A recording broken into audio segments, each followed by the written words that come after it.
Hello and welcome viewers, I'm Pia and you're watching the World Report on NewsX World. On that note, let's take a look at news making headlines this hour. US President Donald Trump has announced plans to cancel most of former President Joe Biden's executive orders. He's claimed that the auto pen was used improperly and Biden did not personally sign these documents.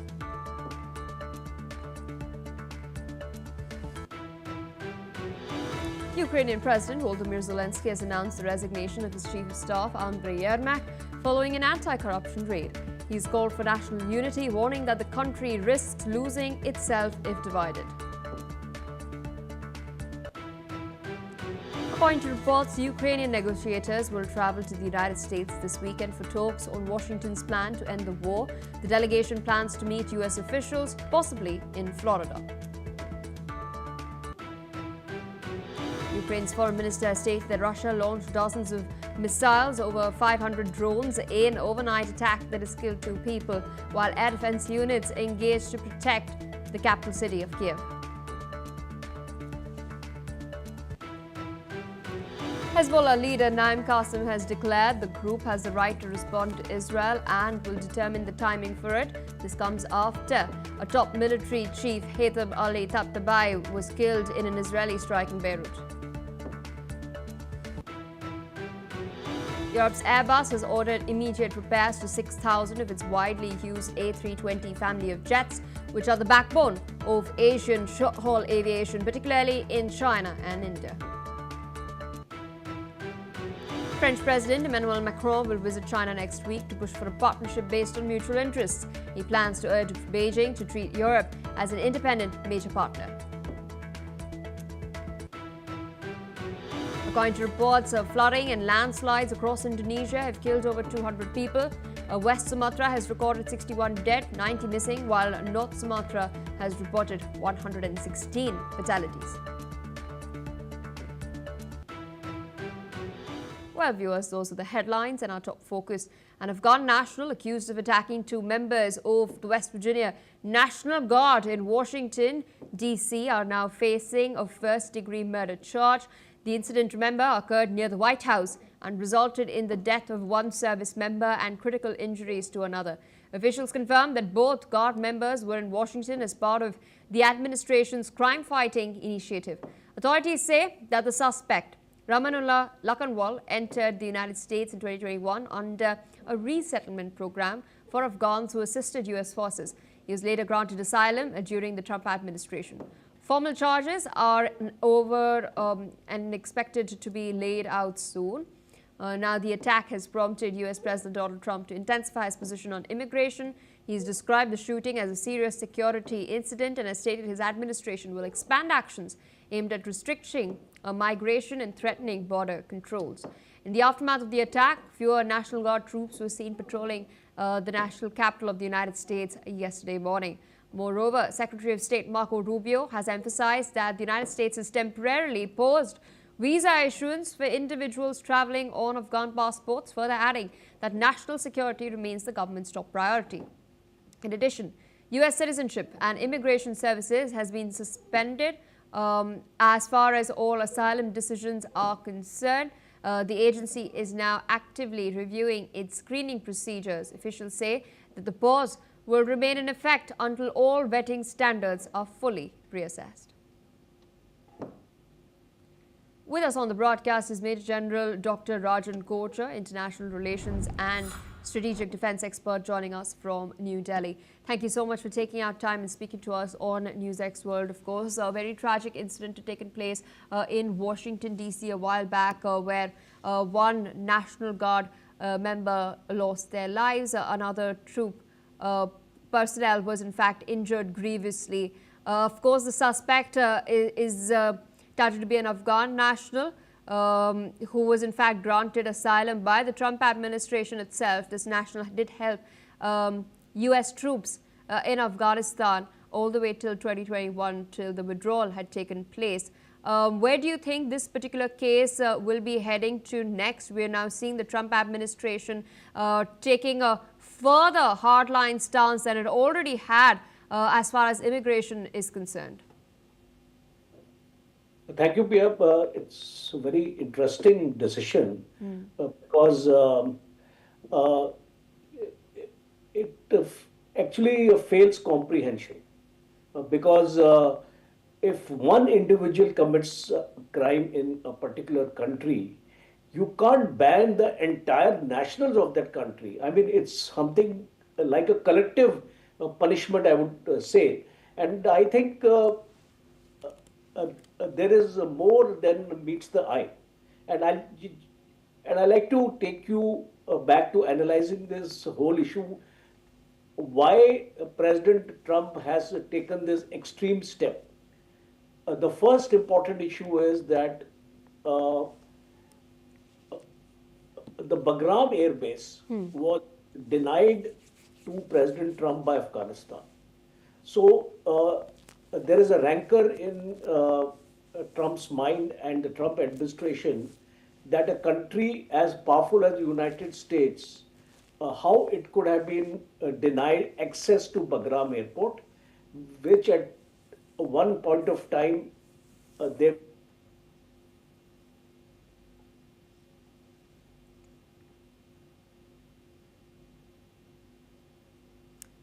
All right, so it seems that your connection is frozen for a little bit. We'll try to get that sorted. But of course, Major General Kocher was pointing out the Bagram Air Base and the fact that Afghanistan did deny the United States any sort of presence over there. We do know that Afghanistan is geostrategically a very important country. It's landlocked, but it is the gateway to Central Asia from the Arabian Sea, and then South Asia from Europe, of course. It seems that the connection is back again. Um,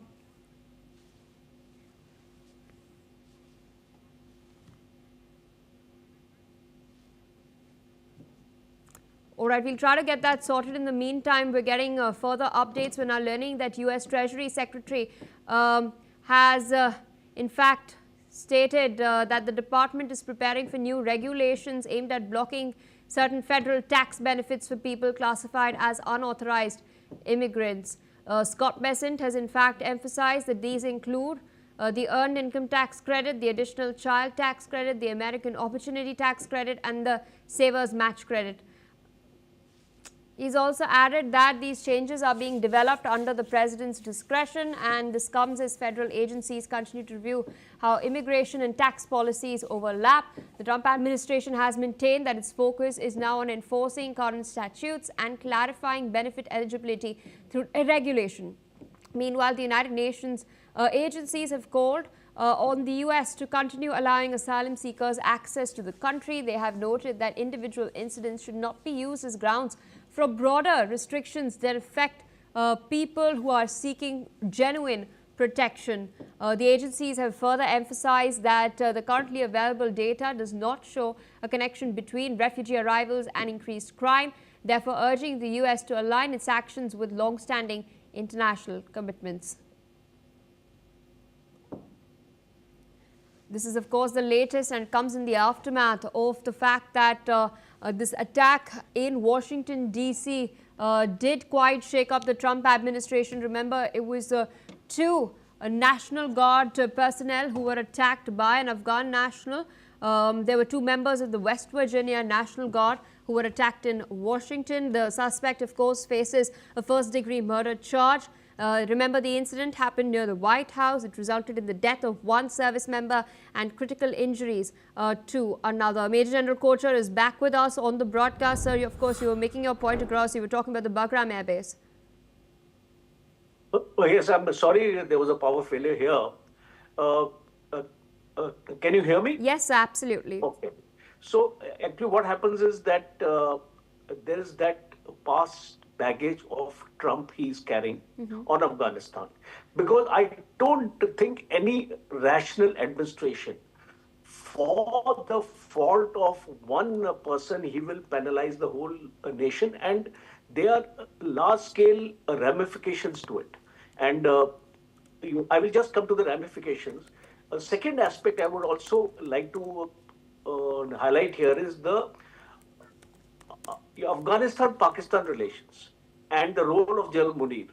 because General Munir has been in the back foot since Taliban has been carrying out a number of strikes in Pakistan off late. And we have seen a number of incidents in Pakistan where the Pakistan army has been targeted. So, General Munir and President Trump actually work in tandem. So, this is one of the methods of getting back at Afghanistan. So, these are the two important reasons I would like to highlight here. Now the ramifications. The families who are staying in Afghanistan, if their relatives want to come and meet them for whatever reasons, they are going to be denied. But the people who have been waiting for visas or work permits are going to be denied. So now what will happen is that in case United States is not going to permit these people to come to their country, there will be influx of these people in the neighborhood of Afghanistan because they may like to come to India now, or they may like to come to some other country to pursue a profession, a job, or for higher studies. So I think it has large-scale ramifications. And the third part is a wrong signal is going from America to the other nations also. Because does America give the same treatment if, supposing a Pakistani national commits a similar crime? Will all Pakistani nationals be banned from coming to Afghanistan? So you see, these are things where uniformity in decision, uniformity in law, and uniformity in governance has to be ensured, because if today you have taken a decision on Afghanistan, are you going to take a similar decision for the other countries in case such an incident happens? So I think this is a very bad judgment. Very wrong precedents have been set. And he's possibly, in the pretext of national security, President Trump is trying to hide this entire issue. And I think it's highly unwarranted. And in all fairness of things, a review of this judgment is warranted. Absolutely, sir. Requesting you to stay on with us as we're tracking further developments. We are also shifting focus away from the United States of America towards what's taking place as far as the war in Europe is concerned. We're now learning that Ukrainian President Volodymyr Zelensky has stated that Kyiv is preparing for a fresh round of negotiations with the United States, aiming at securing what he calls a dignified peace with Russia. Now, according to Zelensky, the high-level Ukrainian delegation will include the chief of the general staff, the foreign ministry, national security officials, and intelligence services.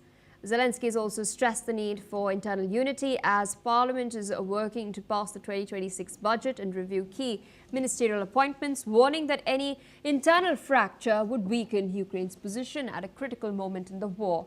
Meanwhile, according to reports, Ukrainian negotiators are going to visit the United States this weekend for talks on Washington's plan to end the Russia-Ukraine war. Listen in to what Zelensky had to say.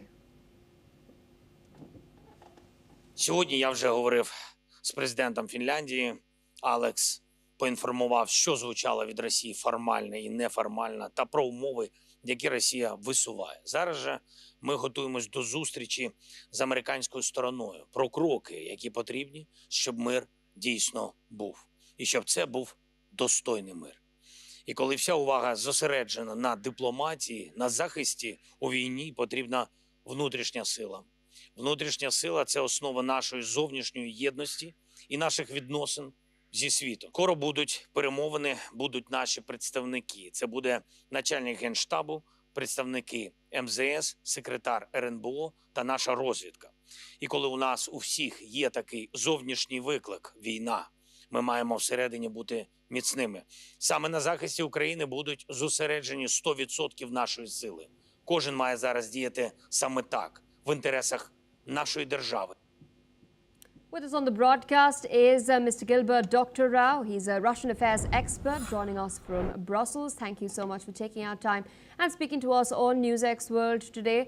Interesting development. We're expecting a Ukrainian delegation to head to the United States of America this weekend to further iron out and work upon the amendments that were agreed upon in Geneva. There have been talks that the cap that was placed on the size of the Ukrainian military, 650,000, that would be removed, and the Ukrainian military would be allowed to operate at its augmented level as it's doing at the moment. That's not all. Ukraine is also, and its European allies in particular, have also been seeking NATO-style security guarantees.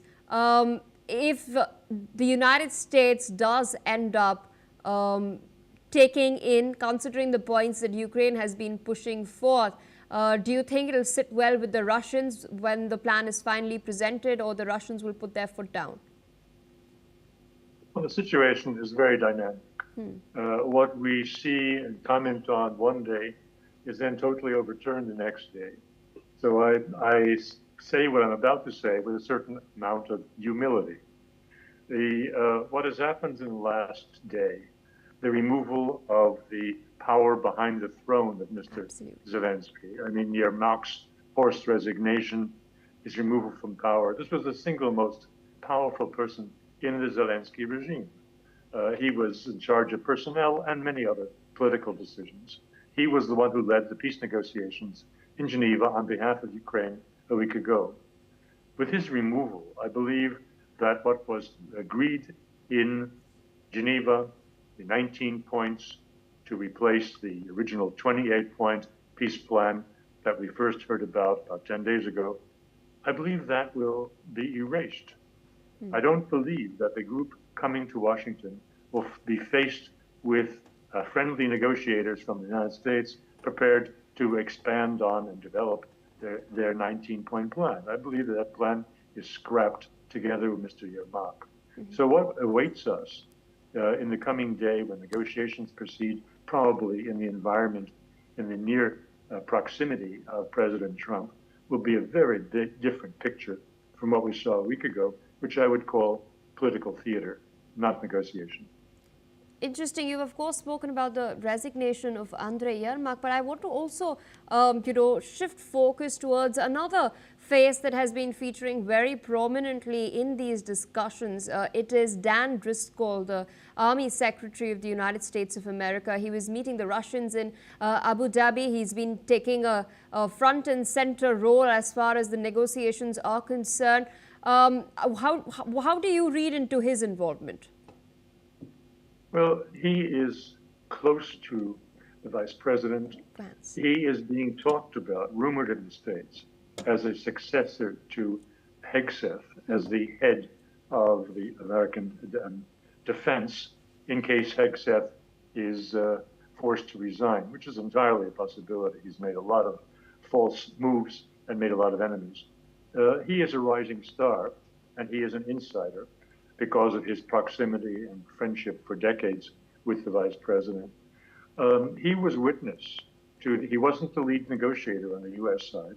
That was, of course, Marco Rubio in the Geneva talks, but he was present, and so he knows fully what was discussed between the Ukrainians and their American counterparts. And it is logical that he will play a key role, if not the key role, in what takes place in the States when the Ukrainian delegation arrives, rather than Mr. Rubio. Indeed, sir. Requesting you to stay on with us. We're tracking some further developments. Ukraine has stated that Russia has carried out one of its heaviest overnight assaults in recent weeks. Ukraine's foreign minister has reported that Russian forces launched dozens of missiles and more than 500 drones in a single sustained attack across multiple regions. Officials have stated that at least 2 people were killed, with emergency crews now working to assess the full scale of the damage.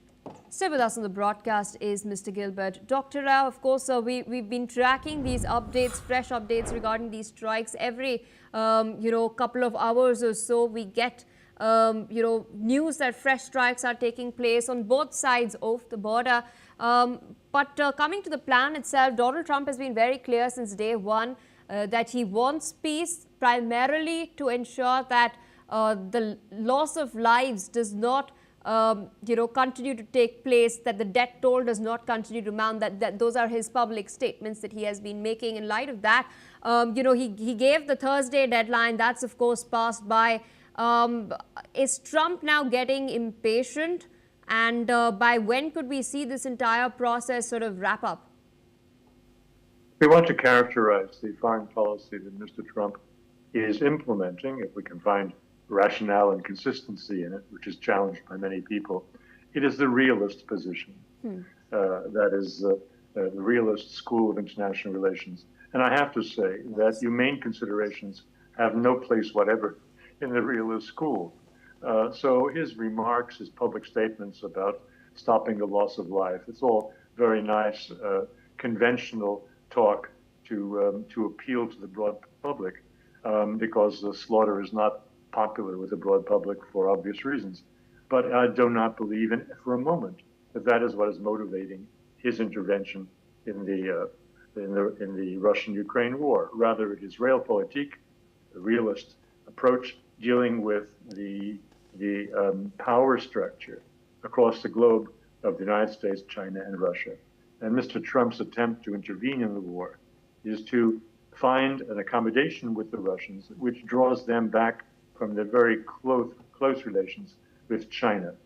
If there were to be a war coming, and if the United States faced two enemies, China and Russia, everyone said the United States will lose. So that is what's driving Trump's negotiations. All right, sir. With that, I'd like to thank you for taking out time, sharing your insights, of course, providing perspective to all of our viewers as far as these developments are concerned. On that note, viewers, we're shifting focus to what's taking place in the South China Sea. We're now learning that the Chinese military Southern Theater Command is conducting combat readiness patrols in the waters and airspace around Scarborough Shoal. This comes, of course, as tensions continue to simmer in the region. Interestingly, this patrol comes after the U.S. Navy's Nimitz Carrier Strike Group recently conducted joint exercises with Philippine and Japanese forces in the same area, of course, marking Washington's largest show of force near the disputed maritime region. Meanwhile, the PLA Southern Theater Command reportedly has scrambled a bomber formation, including long-range 8.6 bombers to monitor Allied drills. Of course, Chinese state media has emphasized the operation as a show of readiness and a signal of Beijing's territorial claims. U.S. and Philippine officials, on the other hand, have stressed that their joint exercises focus on maritime domain awareness and anti-submarine warfare, strengthening deterrence, and upholding freedom of navigation under a rules-based international order. With us on the broadcast is Major General Rajan Kochar, international relations and defense expert. Interesting development coming in from the South China Sea. We do know that the Scarborough Shoal is a disputed region. We've been seeing Chinese build-up. The Spratly Islands are disputed. We've seen Chinese build-up at Mischief Reef as well. Scarborough Shoal lies in the exclusive economic zone. It is within the 200 nautical miles, I beg your pardon, area around Philippines itself. It's a disputed territory. Last week we saw the muscle flexing of US and its allies, and now China, of course, doing so as well. We've also seen, on the other hand, tensions as far as Taiwan is concerned also sort of escalate and spike. What do you make of China's posturing in this particular instance? Pia, I think this posturing of China is nothing new, because as you mentioned about Taiwan also, we have been seeing frequent show of force, Chinese fighter jets going near the maritime limits of Taiwan and trying to do provocative actions, and basically trying to tell Taiwan that they have the requisite force in case it warrants, they can even launch an attack. With Philippines, it is also a very, very old dispute. As you mentioned, the Scarborough shoal. It is in September 2025, China unilaterally declared it as a natural forest reserve, or Yes. a nature reserve, I stand corrected. And that is a strategy of China. On the pretext of this, China is trying to deny Philippines its rightful possession of this shore.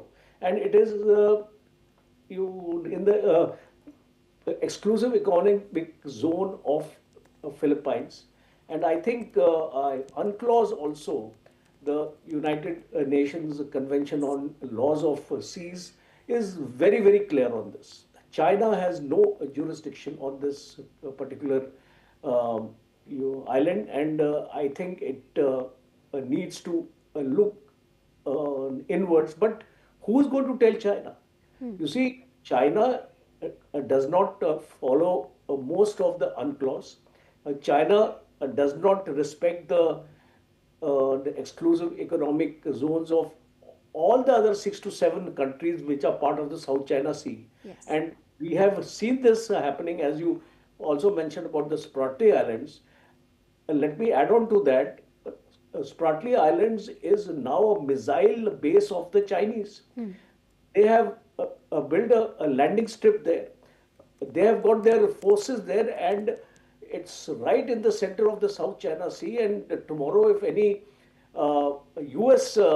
Warships or aircraft carrier is seen in this area, it is possible that China can threaten them also.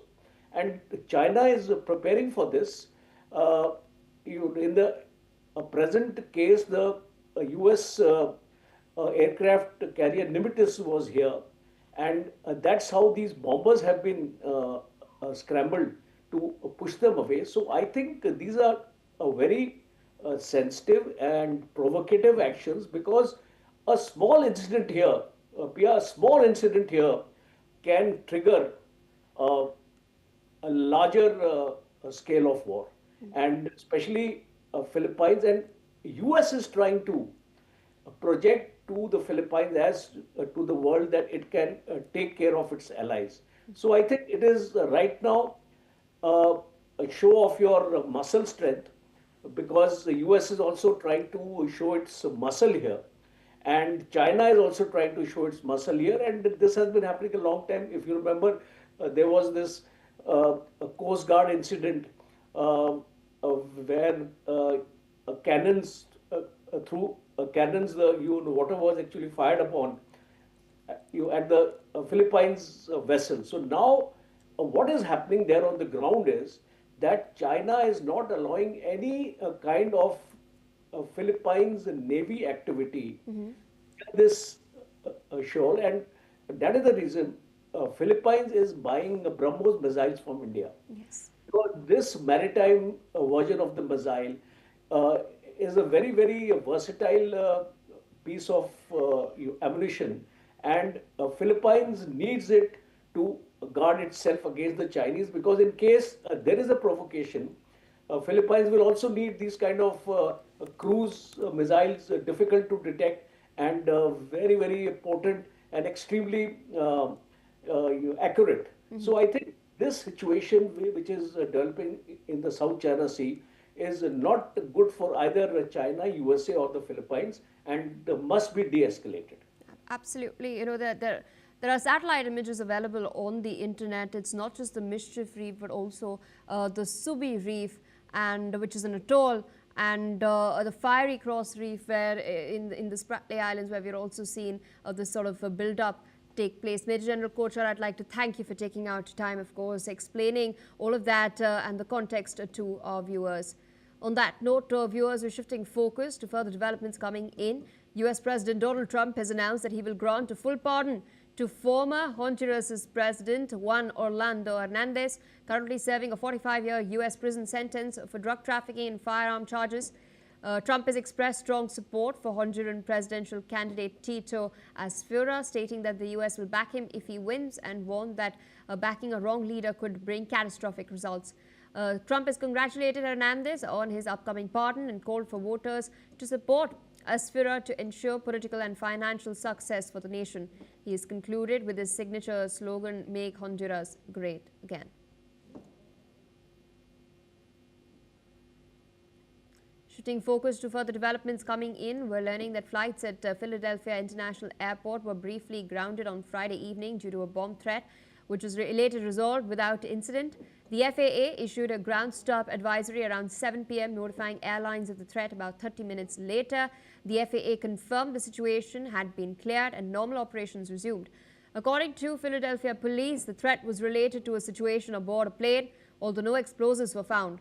This incident follows a series of similar bomb threats at U.S. airports in recent weeks, including a brief halt at Washington's Reagan International Airport earlier in November and an evacuation at L.A. LaGuardia Airport on the same day. In all these cases, the threats were cleared safely and no hazardous materials were discovered. All right, viewers, due to paucity of time, this is all we have for this bulletin. More news and updates on the other side. Stay tuned on NewsX World.